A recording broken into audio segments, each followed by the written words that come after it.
Hello and welcome back to my channel. Today I'm going to talk about all the books I plan to read in October.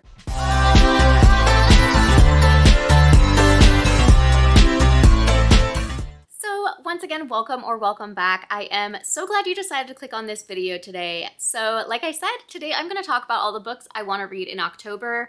I am very excited for the spooky month, and I have kind of planned my TBR around that, which is not something I do all the time. I actually don't usually make a TBR because I just never follow it, and like honestly, that might be what happens here too. But I have some books that I'm pretty excited about reading, and I kind of want to like maybe commit a little bit to them. So we'll see what happens.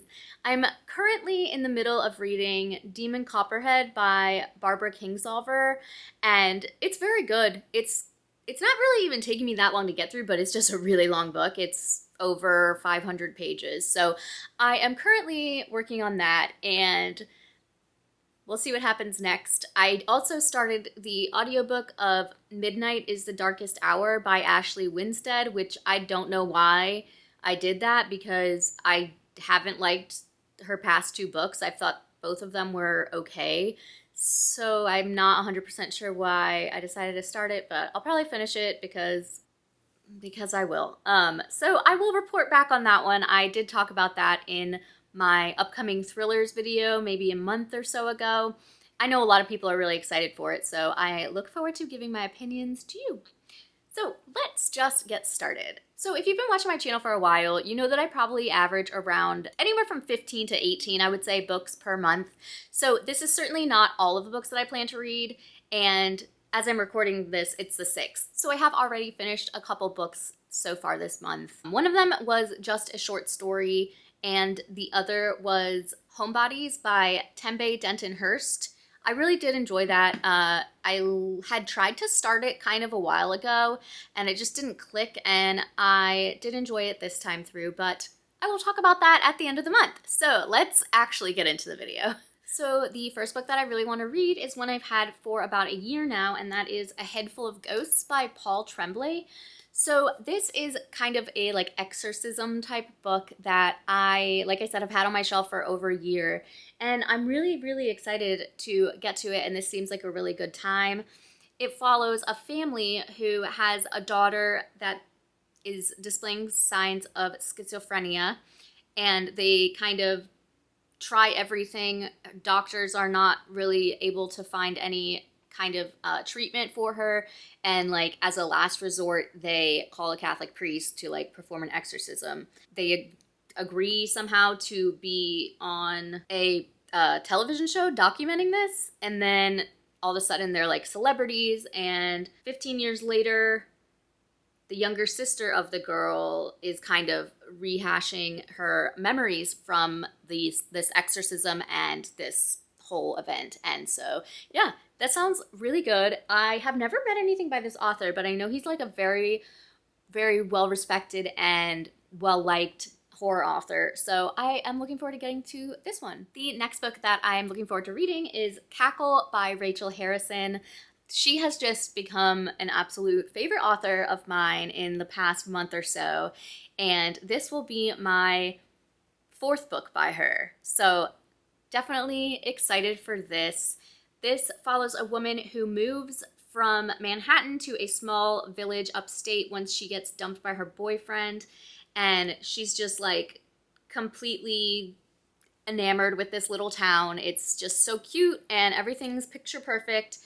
And then she meets a woman named Sophie who just wants to be her friend so badly. They have a real connection, and she kind of like teaches her how to live, but also maybe she's a witch is what I'm getting. But that's kind of all that gives away. But I know this one is very popular. This came out, I think, 2 years ago, maybe last year, but a lot of people have really enjoyed it.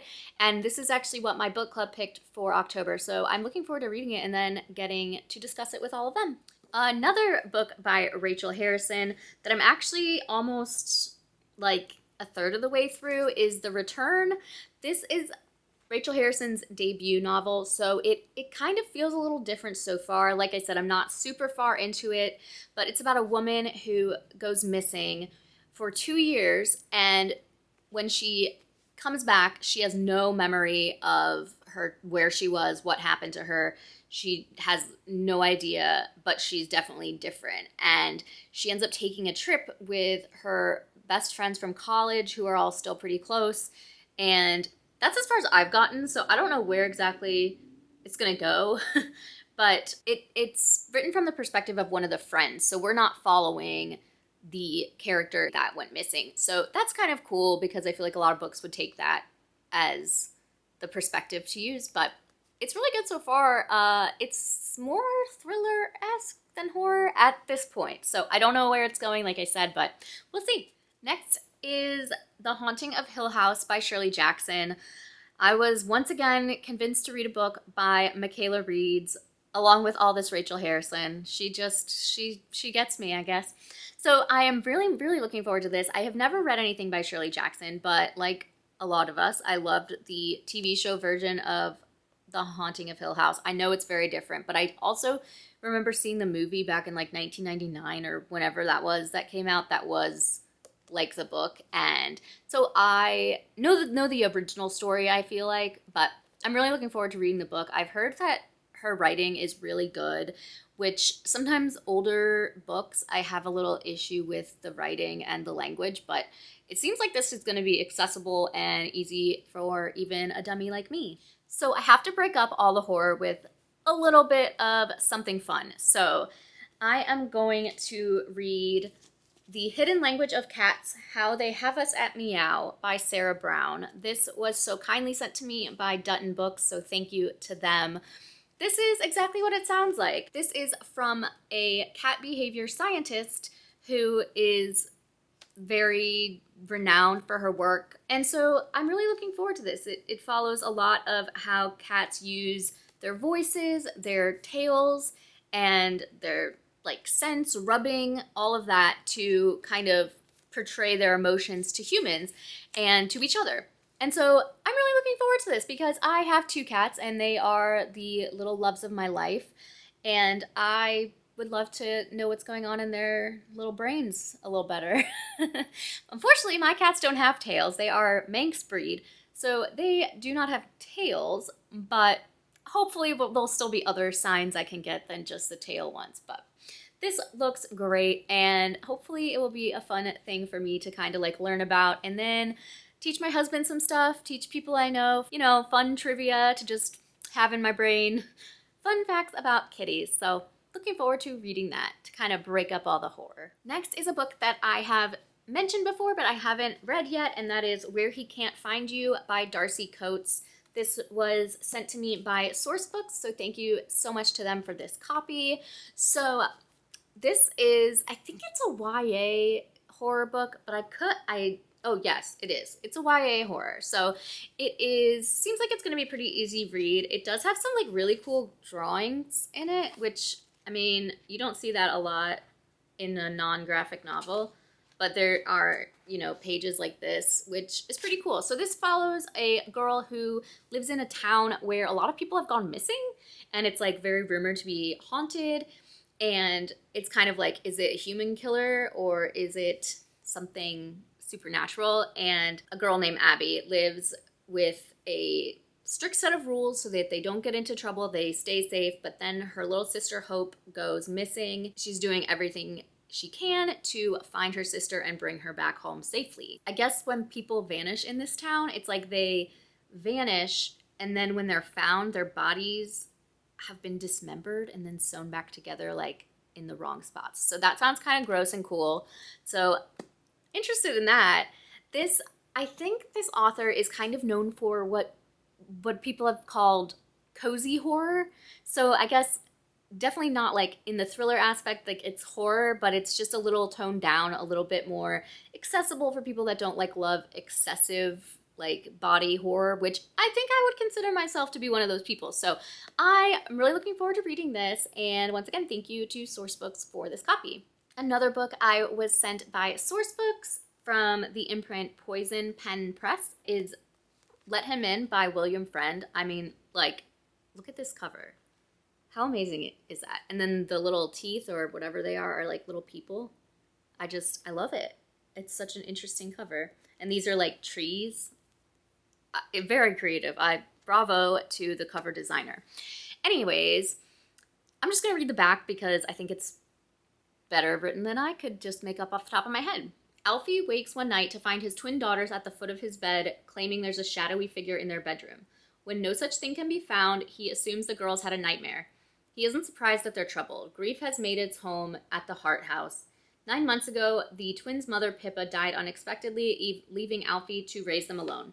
And now, when the girls mention a new imaginary friend, it seems like a harmless coping mechanism. But the situation quickly develops into something more insidious. The girls set an extra place for him at the table. They whisper to him. They say he's going to take them away. Alfie calls upon Julia, Pippa's sister and a psychiatrist, to oust the malignant tenant from their lives. But as Alfie himself is haunted by visions and someone watches him at night, he begins to question the true character of the force that has poisoned his daughters' minds with dark and violent consequences. Whatever this friend is, he doesn't want to leave. Alfie will have to confront his own shameful secrets, the dark past of Hart House, and even the bounds of reality, or risk taking part in unspeakable tragedy. So this sounds really, really good. This actually came out already on October 3rd. And I love that this is only 240 pages because, I don't know, that just to me is, like, I love a story that knows when it needs to end and, like, we tell our story and then we wrap it up, because too many stories, like, go on, just, I think, because their editors tell them they have to be a certain length or something. But I'm looking forward to this. It sounds really creepy. I love creepy children books. I know that's something a lot of people don't like, but I think it's really cool. And I think it's like always an extra creep factor. And the last book on this list that I'm gonna try to really commit to reading this month is my book of the month pick, and that is The Leftover Woman by Jean Kwok. This was a book that I had only just heard about, and so I was so excited when I saw that it was picked as a book of the month selection, because, like, I just had heard of it and I was like, when does this come out? I need it. I almost pre-ordered it, but I decided to wait, and I'm just really excited for it. So this kind of reminds me a little bit of Little Fires Everywhere, or at least a certain aspect of that book. It follows a woman who arrives in New York City from a rural village in China without any money or anything, and she's trying to find her daughter who was taken from her at birth. Just, you know, China's controversial one-child policy and all of that, and her husband is trying to track her down, so she's just really trying to reunite with her daughter. And so then we also, it looks like, get the perspective of another woman named Rebecca, who is like a high-powered, I think, white woman with this baby that she adopted from China, and kind of how these two women collide and how their lives intersect. And so it sounds really heartbreaking, really interesting, really sad. So that was definitely an aspect of Little Fires Everywhere that I think I had a differing opinion maybe from most people, but this seems different in a way that I think I'll have a different opinion. That doesn't make any sense unless you already know my opinions, but whatever. Either way, I am reserving judgment, but I think this will be a really good read, and I am so happy this was a book of the month pick. So while I'm sure I will also read other books, hopefully I will get to all of these, and you can check back in with me at the end of the month to see what I thought about all of them. If you like this video, give it a thumbs up, and I would love it if you would subscribe. Down in the comments, let me know what you're planning to read this month. If you are a spooky season reader, I am always looking for more recommendations, so let me know what's on your TBR, and I will see you